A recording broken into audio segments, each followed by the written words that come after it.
You were pretty animated leading into that penalty kick. What were you animated about? I'm a little biased. Maybe I I'm was- gonna I'm gonna say there wasn't a foul, but I'll tell you the play that really got me going was actually Amir.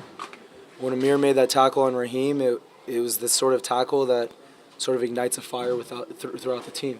And you could see it wasn't just me; it was everyone. When we saw the way that he went in, and at that moment we felt like we were going to get a result, and so it was one of those plays that everyone feeds off of it. And of course, during the penalty, the only thing I was thinking is not to let my guys down, not to let my guys down. If I can make this save, we're going to find a way to win this game. You were pretty animated. You were screaming, you were spitting, you were yelling, which I guess is screaming as well. How did you calm yourself down prior to the kick? It's a good, it's a good question. I guess focus comes in, but you do everything you can beforehand to, I guess, try to sway the ref. It never works, though, right? It never works, but you do it anyways. But it felt great because the guys had my back. I mean, it was a tough call. I haven't seen it. Like I said, I'm always going to be slanting towards my bias that it's never a PK, and then when it's on the other end, it's always a PK. But again, it was one of those plays where when I was calming myself down, I just told myself, make this play. Like, don't let your guys down. Don't let your team down. And I'm glad it worked out for us. Luis, what did you see when Chelsea took the penalty? Did you see where he was going? No, not necessarily. I wanted to be confident with whatever side I picked. The last two, they've gone the opposite direction. So I felt, okay, if he goes down the middle, what can I do? But whichever direction I pick, I'm going to go strong, and it worked out.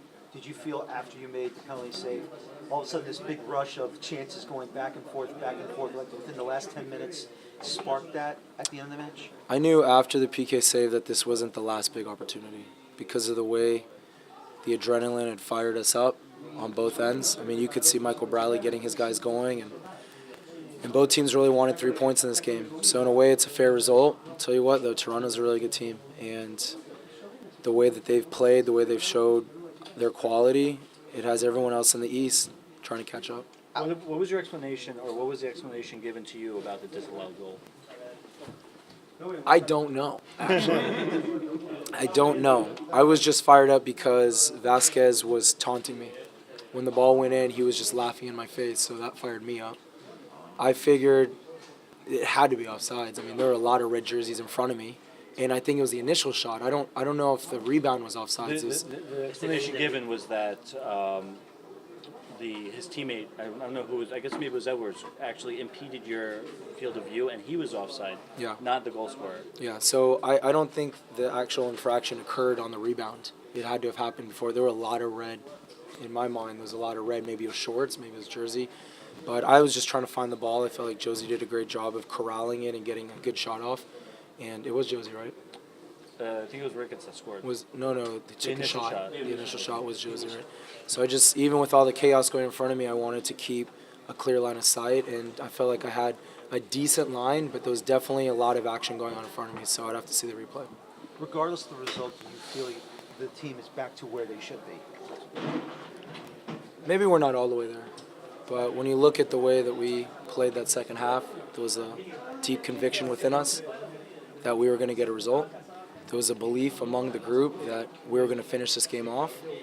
And sure, we ended up getting only 1 point, but it could be the type of momentum going into the next game that could be a catalyst for bigger things going forward. Do you think this stop could be the building of new staff in the team? There's still a lot of season to go, right? And that's why we're not panicking even with the 3 losses. I think when we looked at the 3 losses, it was the way that we played the first half against LA. It was the way that we finished the game against Philly. These are things that we want to get better at, that we want to improve upon.